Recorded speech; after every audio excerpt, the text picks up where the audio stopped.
me enviando o link aí para todo mundo, né? Inclusive para mim. Eu ia agradecer por e-mail, né? Acho que por e-mail é até mais efetivo, né? Mesmo quem não vem na aula fica sabendo, cara. Valeu, valeu. O Eric colocou também uma outra pergunta, né, por e-mail, que no momento certo aqui nós vamos responder, ou tentar responder pelo menos, aliás, isso vai ser uma parte importante da aula de hoje, né? E diz respeito à normalização, né, do funcional, da integral funcional, né? Então, a gente vai ter algumas condições meio provisórias, né, de normalização, mas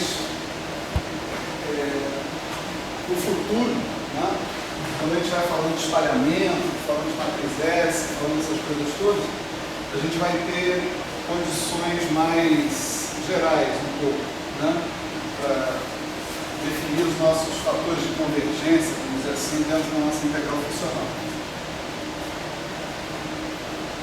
Beleza. Bom, então vamos só relembrar onde é que a gente parou, né? A gente parou no meio de uma conta, um lugar desagradável para parar. Tem que parar no final da conta, aprendam isso. Né? Quer dizer, a gente vai fazer um concurso. E a aula terminando em uma conta, vocês estão reprovados. A gente não pode parar no meio da conta, a gente tem que parar no final da conta. Mas essa conta é meio grande, né? Tinha muitas nuances e tal, então a gente se permite, né, fazer isso. Então a gente estava considerando o oscilador harmônico, né, e o nosso propagador, né?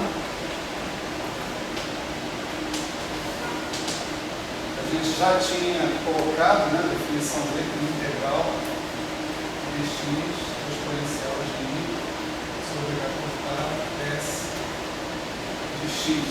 Né?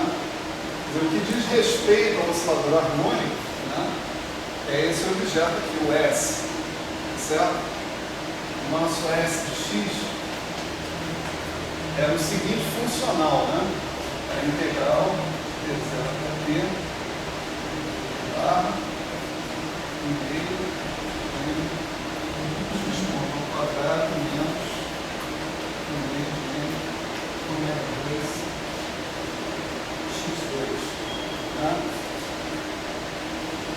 Aqui a gente está falando de uma função x bar, x de t bar, né, que obedece às seguintes condições, né? X de t0 é igual a x0 e x de t é igual a x. Né? Certo? E a gente adotou a seguinte estratégia para calcular essa integral funcional. Quer dizer, é possível calcular essa integral funcional exatamente da mesma maneira que a gente fez com a partícula livre, certo? E o resultado é tão não ambíguo quanto o que nós obtivemos com a partícula livre. Você parte do espaço de momento, tá certo? Você parte da integral funcional mais ampla, na sua definição mais ampla, que ela não é só integral funcional sobre dx, mas também sobre dt, tá certo? Aí você, ao invés de escrever a ação como integral da Lagrangiana, você escreve a ação como integral de px ponto menos h. Né? Se você fizer isso para o oscilador harmônico, você ganha tudo. Né? Você ganha aquele fator de convergência que vai ser importante na hora da definição da medida funcional, tá certo? E você ganha, no final da conta, uma conta fechada, sem ambiguidades, tá certo? Ambiguidades que poderiam aparecer diriam respeito a um potencial que pudesse envolver velocidades, por exemplo. Não é o nosso caso aqui, né? Então essa conta é completamente livre de ambiguidades, ela vai até o final, direitinho, bonitinho. Se a gente quiser fazer exatamente do jeito que a gente fez a partícula livre, a gente pode fazer. Né? Talvez eu dê como exercício. Né? Mas, enfim, o importante aqui é por que a gente pode fazer. A gente pode fazer porque tanto no caso da partícula livre quanto nesse caso, a gente tem integrais gaussianos. Certo? Então é possível você fazer por time slicing, né, como a gente disse, chegar no resultado do oscilador harmônico que a gente tem aí. Né? Bem colocado. Agora, a gente optou por outra rota para fazer essa conta. Uma rota que já vai começar a denunciar para nós, né, outras técnicas que costumam ser utilizadas no âmbito da integração funcional. Né? Então, a primeira coisa que a gente fez foi o seguinte, foi calcular a solução clássica, né, do oscilador harmônico. Né? Para quê?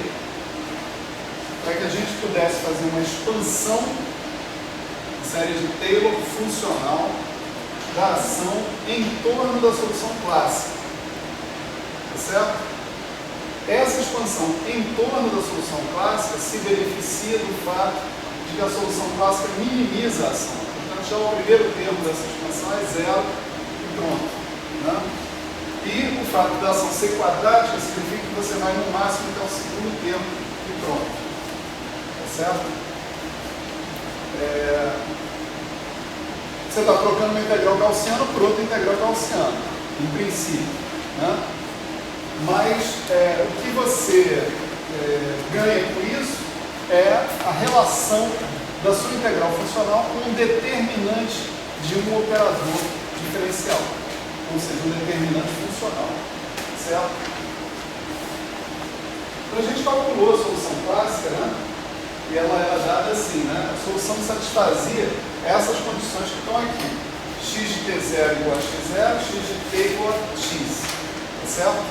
Então a nossa solução clássica, x clássico de t bar, era um cara assim, x0, né? Seno de ômega menos t bar sobre seno de ômega menos t0 menos x seno de ômega t bar menos t0 seno de ômega menos t0. Certo? Demorou pra caramba pra fazer essa conta na aula passada, não é nada demais, né? E a gente verificou explicitamente que essa função x clássica de t bar satisfaz as condições de contorno, né, que a gente colocou aqui, né, adequadamente. Legal. O segundo passo aqui foi fazer a ação clássica, calcular a ação clássica sobre essa solução. Certo? Então a ação clássica, calculada sobre x clássico, né? É isso que eu estou chamando de ação clássica, né? Implicitamente. Quer dizer, isso aqui é um funcional de x. Isso vai me dar um número, um valor.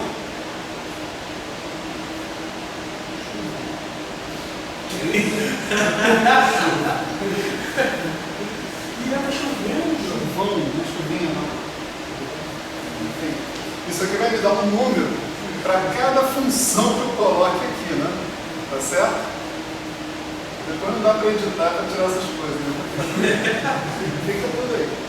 Né? Então, é claro, vamos saber que número é esse para essa função que está escrita ali em cima, x clássico. Então, vamos substituir a função aqui, calcular essa quantidade toda que está aqui, integrar e ver quanto deu. Né? E o resultado disso, a gente também fez na aula passada, né? Também sobre 2 ômega sobre seno de ômega t menos t0, né? Vezes x2 mais x2 seno de ômega t menos t0 menos 2x x0. Certo? Não foi tão difícil assim achar isso também não, né? Só uma questão de organização, mas sai tranquilo, né? No princípio. Né? Em seguida a gente usou essas coisas que a gente fez, né, para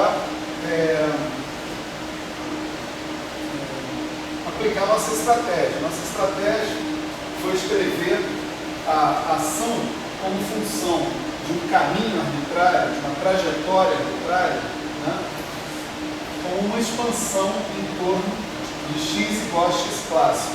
Né?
E se eu não tivesse um cara que fosse quadrático em x, né, certo?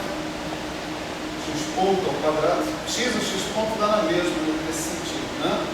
Se eu não tivesse um cara que fosse quadrático em x ou x ponto, eu poderia seguir com essa expansão. Né? No entanto, esse cara é quadrático em x. Então, se eu tomar mais uma derivada do S em relação a x de t', x de t', x de t', isso aqui dá zero. E daí para frente. Né? Então, a nossa expansão de Taylor funcional ela termina exatamente aqui nesse ponto. Certo? E esse cara que está aqui, né, a gente já tinha revisto, né, toda a mecânica newtoniana, a gente fez um curso de mecânica clássica em 30 segundos aqui, né? Certo? E a gente aprendeu que quando eu calculo a derivada funcional da ação sobre a trajetória clássica, o que eu tenho que obter é zero, né? Porque essa é justamente a condição de que a ação seja estacionária, né? Que a ação seja o mínimo ou o máximo, não importa, né? Naquela situação. Então, como esse x clássico a gente já tinha calculado, faltando calcular esse cara que está aqui, né? E a gente calculou efetivamente também no final da aula passada.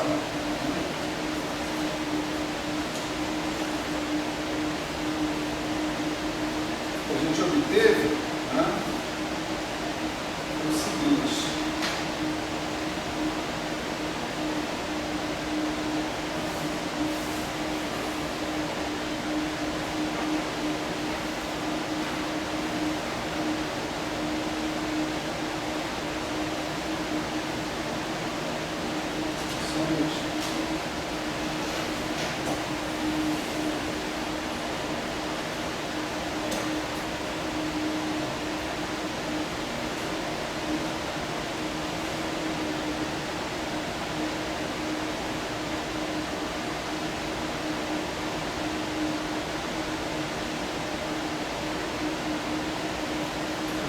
Coisa assim, né? Para esse termo estar integral, dt2', quem era d2s, dx de t', dx de t2', né? A gente fez essa conta aqui explicitamente, né? E a gente obteve um operador, né? O operador era assim, o operador era T2 dt barra 2, né? Bom, aí, como isso aqui não está escrito aqui, né? E tem uma passagem intermediária que o cara não faz, então deixa eu deduzir de novo esse operador aqui para a gente não ter muitos problemas. Então, quem é T2S dx de T' dx de T2'. Né? Isso aqui é claro que a gente tem que calcular em x igual a x clássico, só que depois que eu calcular duas derivadas funcionais, o objeto ali não vai ser mais dependente de x. Né? Então, tanto faz calcular em x igual a x clássico ou não, vai dar sempre a mesma coisa. Então, isso aqui é dx de T', a integral de 0 a t dt barra, né? E aí a gente deriva o primeiro termo, vai dar m, né? Eu derivo x ponto ao quadrado em relação a x de t', a t2', isso vai dar x ponto derivada de x ponto em relação a x de t2'. Então isso aqui vai dar t dt barra delta t barra menos t2' vezes x ponto de t barra. Né? O segundo termo vai dar m ômega 2, o meio já foi embora, porque o derivado x2, derivada de x2 em relação a x é 2x dx de t barra dx de t2'. Né? Então vai sobrar um x de t barra delta t barra menos t2'. Certo? E a segunda derivada vai aparecer aqui assim. Isso daqui é tudo uma constante, né, para essa derivada funcional. Isso não depende de x. Né? Eu vou copiar essa constante aqui. ddt da delta t barra menos t2'. E agora eu aluno desse cara que está aqui, eu vou ter um ddt da delta t barra menos t'. E aí não sobra mais x nenhum. Né? Menos m ômega 2 x de t barra vai ser um delta t barra menos t'. Delta t barra menos t2'. Certo? E aí eu tenho uma integral em dt barra, né? Essa integral em dt barra pode ser feita agora, né? Essencialmente. Eu tenho deltas de t barra sobrando aqui, né? Então eu vou fazer a integral dizendo que T2' tem que ser igual a T barra, tá certo? De modo que o que eu vou ficar vai ser o seguinte: adeus integral, né? Ficar com M. A integral de ddt de delta de T barra menos T2' vai dar menos a derivada em relação, né, a T2' de ddt, duas linhas, de delta de T2' menos T'. Menos. Né? Então vou ter menos D2, dt, duas linhas, 2 da delta T2' menos T'. Todo mundo acompanhou isso aqui? Se alguém está com dúvida, vamos esclarecer, sem problema. Até aqui. Pode ser? Tudo bem? A gente usou essa propriedade da delta, né? Integral dt barra ddt t barra, né? Delta de t barra menos t2' f de t barra igual a menos df de t2' dt2'. Tá certo? Foi isso que a gente usou. Onde o que nós chamamos de f de t barra foi isso aqui, ddt de delta de t barra menos t'. d a dt barra. Fala. Eu estava perguntando se Então esse é o primeiro termo. O segundo termo, se eu fizer a mesma coisa, eu vou usar essa delta para ser consistente com o que eu fiz e vou terminar com menos m ômega 2 delta de T2' menos T'. Certo? Então, esse resultado está aqui, né? D2S, dx de T', dx de T2', é uma distribuição em geral, como a gente já poderia esperar que fosse. Certo? É uma distribuição. Quanto dá ela inserida aqui nessa equação que está aqui? Né? Agora, só esse pedaço aqui. Né? Só esse pedaço da equação. Então, vamos calcular aqui. 1/2 fatorial, integral, D2',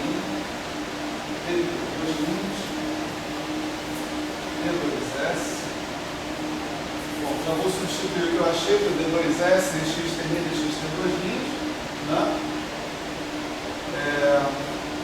Só para ser consistente, aqui tem que ser x igual a x clássico, aqui também x igual a x clássico, e aqui não faz mais diferença porque nada depende de x, né?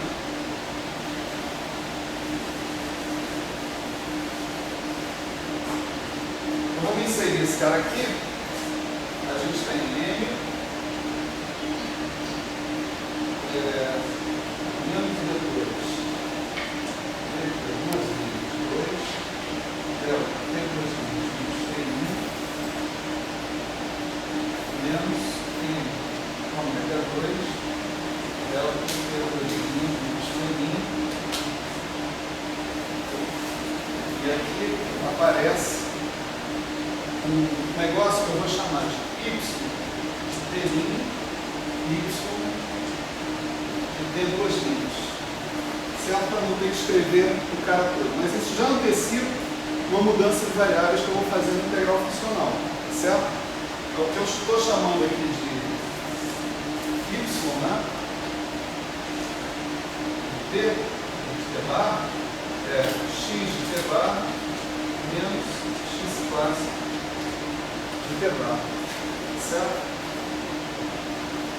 Bom, agora eu posso fazer a mesma coisa, né? Usar as deltas para fazer uma das duas integrais indeterminadas que eu tenho ali. Né? Então, vamos lá. Né? A definição dessa distribuição aqui, né? Menos D2, DT2 2, de delta de alguma coisa, vezes um F dessa coisa que você está usando, é D2, DT2, tá certo? Da coisa em questão. Né? Então você tem 1/2 fatorial, integral, eu vou integrar sobre DT2', tá certo? Então eu vou ficar com y de T', e o primeiro termo que está aqui vai me dar m menos m, né? D2 determine 2 por y termine. Aqui também nós usamos, né, a integral do dt bar d2, dt bar 2 da delta de t bar menos t, vamos dizer assim, f de t é igual a d2 dt2 f bar de ft. Certo? É isso que a gente está usando aqui. Porque quando você tem derivadas ímpares sobre a delta, você troca de sinal. Quando você tem derivadas pares, você não troca de sinal. Certo? Para lembrar disso, é só tratar essa derivada de delta como uma espécie de integração por partes. Você vai fazer uma integração por partes até você chegar na própria delta. Quando chegou na delta, né, aí você usa a propriedade da delta. Né? Então, isso é o primeiro termo, né, que está ali. E o segundo termo é facinho, né? Porque não envolve nem derivada de delta nem nada.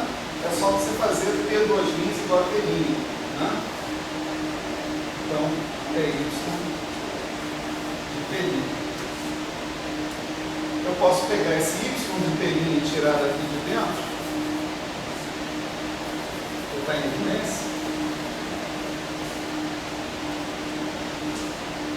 Tá certo? Vou botar um mais aqui. Vou botar um menos aqui.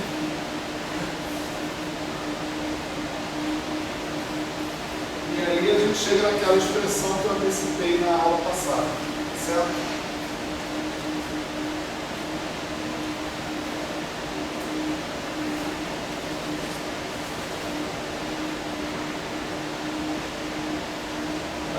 Bom, a gente tem o N também que pode ser posto em evidência, né? Vou botar o N em evidência. Certo? Então, resultado da história, né, é o seguinte. Apagando que eu não devia apagar. Deixa eu escrever de novo. G, 0, 0. Igual a isso. É igual ao quê? Né? Integral dx exponencial de isso sobre h cortado.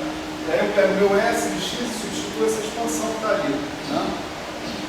Então eu tenho s de x clássico, né? Mais i sobre h cortado, aquele objeto que está ali. Então vai ficar menos in sobre 2h cortado,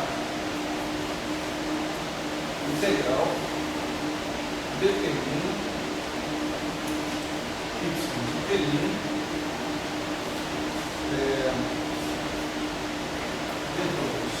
d2 mais ômega 2, y de pelinho, certo? Onde o y é dado por aquilo ali, né? Só para a gente não pensar que o negócio deixou de ser uma função de x, né? Só que a definição de y é exatamente uma translação, né, no x, tá certo? É uma translação no x. E a gente já observou que as nossas medidas funcionais, elas são trabalhadas para ser invariantes translacionais. Certo?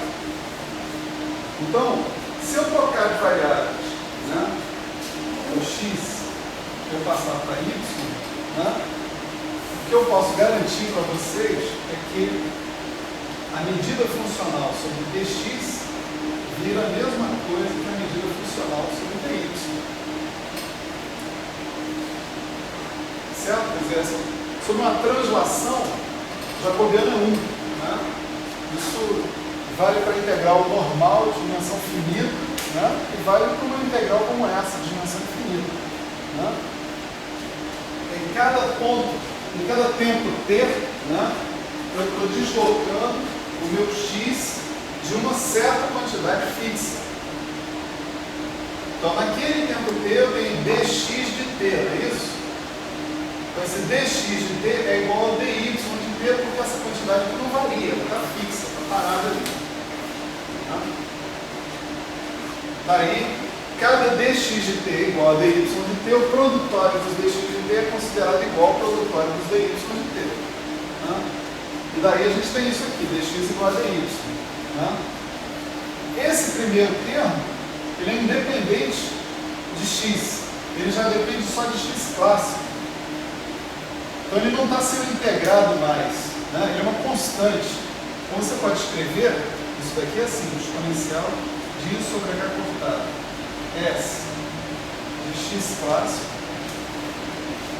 integral agora em dy, né, da exponencial de menos in sobre 2h cortado, integral de determínio, y de pelinho, esse operador, d2 dt2, mais ou menos 2, depois D2 determina, né? O DT2 também não tem problema nenhum. A nossa integral funcional aqui agora, ela acontece sob outro tipo de condição de contorno. As nossas condições de contorno, quando era x, eram assim: x de t0 igual a x0, x de t igual a x, tá certo? Mas observa aqui, ó.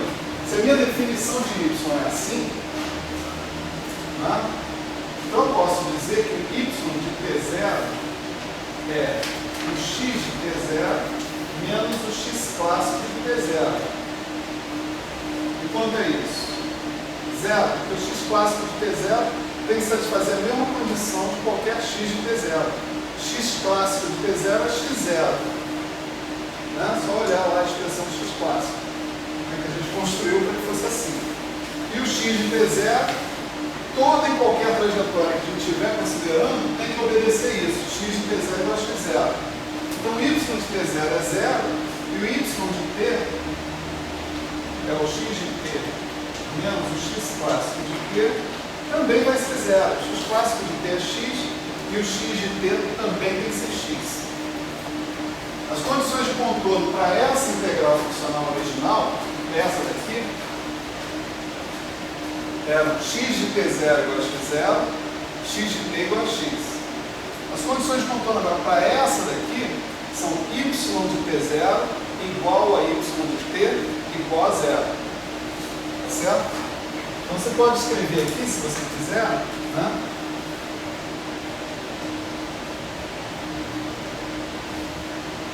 Esse tipo de coisa, né? Você está dizendo, se nossas condições sobre as funções que a gente está integrando, estamos integrando funcionalmente sobre funções y, né? Y de t, quaisquer que seja. Só que essas funções têm que satisfazer condições de fronteira, condição de fronteira, né? Que condições de fronteira são essas? Y de t0 igual a y de t igual a 0. Eu estou integrando aqui sobre todas as funções que satisfazem essa condição. Certo?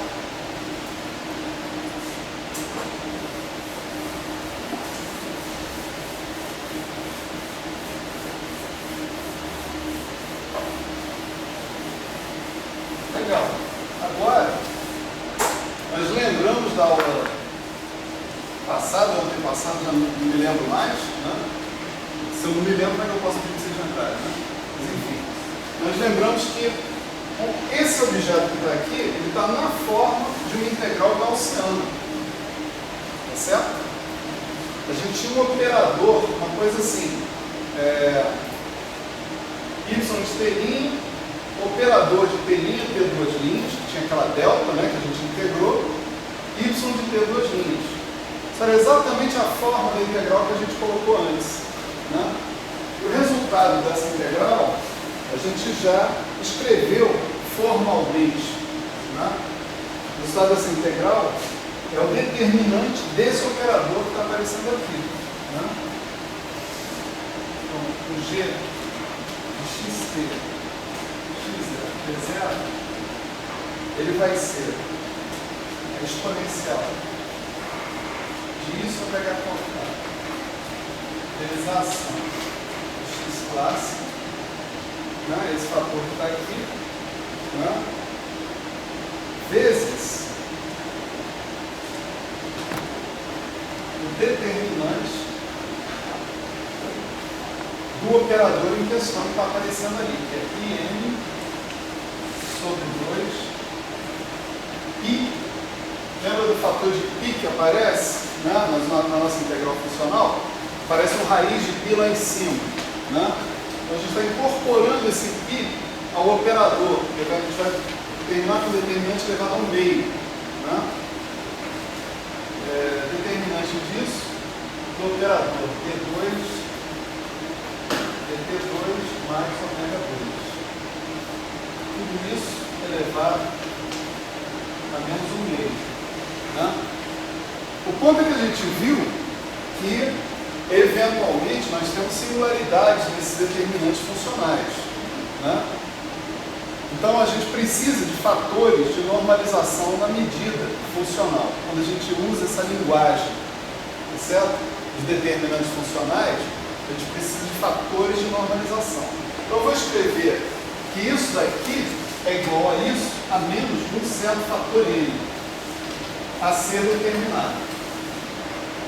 Tá certo? Esse fator n aí é o que falta no Hatfield. O Hatfield é um cara bom e bem intencionado, né? Mas a pressa é inimiga da perfeição. Então ele porque ele esqueceu esse fator N aí, depois ele vai concluir uma coisa bizarra que na hora H eu falo para vocês o que é. Tá certo? O fato é, isso que eu quero marcar aqui nessa arenga toda, né? O fato é que a gente está calculando, a gente está dizendo que isso daqui, né, é um determinante funcional. Sim, é um determinante funcional. Só que determinantes funcionais têm problemas com a sua definição, como a gente deveria esperar que tivesse, né? Eu estou fazendo produtório infinito contínuo, né, entre aspas, né, de altos valores, de um certo operador diferencial, né? Ou não, tanto faz, uma matriz contínua, né? Eu posso esperar ter problemas de convergência desse cara. Em termos da integral funcional, isso se manifesta em fatores de convergência que você venha colocar aqui na sua medida. Quando você fala de determinantes funcionais, necessariamente você fala de algum tipo de regularização que você tem que fazer, ou de definição da sua integral, de modo que ela faça sentido. Quando a gente está trabalhando lá com a partícula livre, né, a gente não passou por esse problema. Por quê? Porque a gente veio da integração sobre os momentos, a integração sobre os momentos produziu um fator de convergência, um cara do tipo 1 sobre epsilon para cada, né? 1 sobre epsilon vai dar n sobre 2, n mais 1 sobre 2. Né? O de n mais 1 sobre 2 era o número de intervalos, né, que a gente tinha.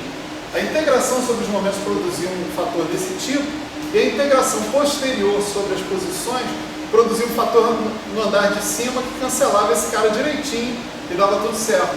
Quer dizer, a integral funcional calculada no time slicing, né, no fatiamento do tempo, né, essa integral funcional, ela tinha todos os fatores de convergência bem definidos, sem problema nenhum. Quando você sai do time slicing, que é mais ou menos o que nós estamos fazendo aqui, né, você entra num mundo maravilhoso das divergências, tá certo? Divergências a serem esperadas. Por quê? Porque formalmente apenas é que isso daqui é um determinante. Os determinantes são definidos quando você tem produtórios finitos. Quando você não tem produtórios finitos, você só está dizendo que formalmente aquilo ali é um determinante. Mais nada. Então você já pode esperar que você tem que pôr um fator de normalização aqui na frente para que essa integral faça sentido com ela vista em termos de determinantes. Tá certo? Então, se a gente não conseguir fazer isso aí na lata, que nem a parte do livro, não ia ter nenhum problema com convergência? Não. Não ia ter nenhum problema com convergência. Não sei te indicar uma referência que o cara faça essa conta, que é uma conta, né, boa de fazer, né? Uma vez na vida, pelo menos. Mas isso tem, porque, por exemplo, quando nós tivemos ali no começo da memória, a gente tinha equações do livro. A série de parava a partir de um certo ponto. Você pode generalizar e falar que usar esse método funcional é equivalente a fazer do jeito alongando tudo, mesmo quando o nosso tem uma série maior, por exemplo? Quando o negócio é uma série maior, vamos dizer, polinomial, certo? Então, você tem um potencial que não termina em x2, vai para x3, x4, x5, x6, coisas assim.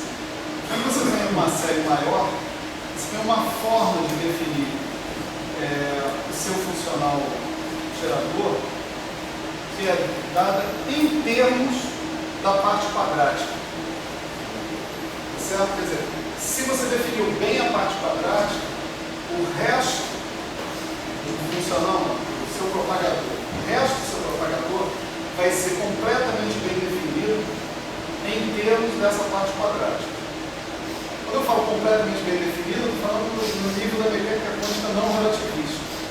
Quando você trabalha no nível da teoria quântica de campos, aí você vai ter divergências que não são culpa da integral funcional, são culpa de você está fazendo teoria de campos. Né? Por isso, simplesmente. Essas são as divergências normais da teoria de campos, que você também vai encontrar uma formulação canônica. Né? Mas a questão da definição, né, da integral funcional.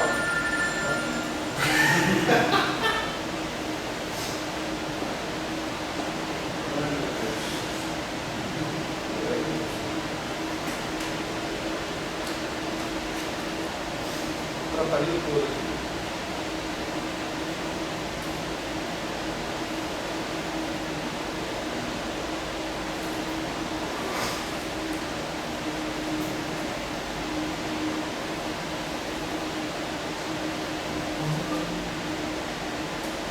Tem que responder uma mensagem, vocês me desculpem. Fica à vontade. Desculpem mesmo, sério mesmo. É porque tem um negócio marcado depois dessa aula. O cara está perguntando se está de pé. Se eu não responder agora, meu irmão não está de pé.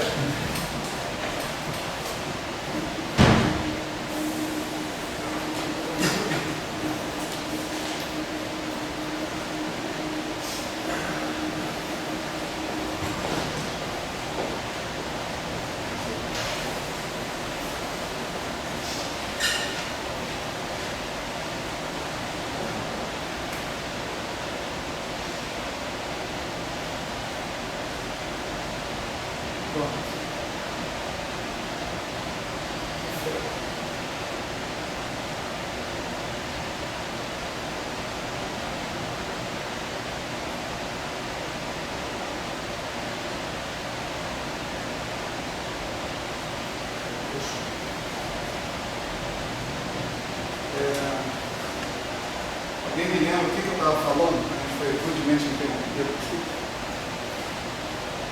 O que era? Sobre divergência e teoria quântica de campos. Isso, parte quadrática. Aí deixa o pessoal voltar e começa aí. Desculpa aí mais uma vez.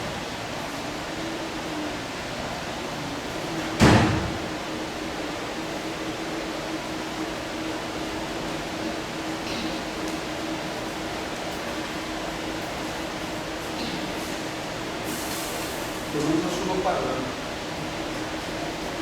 Você deu pausa aí no negócio?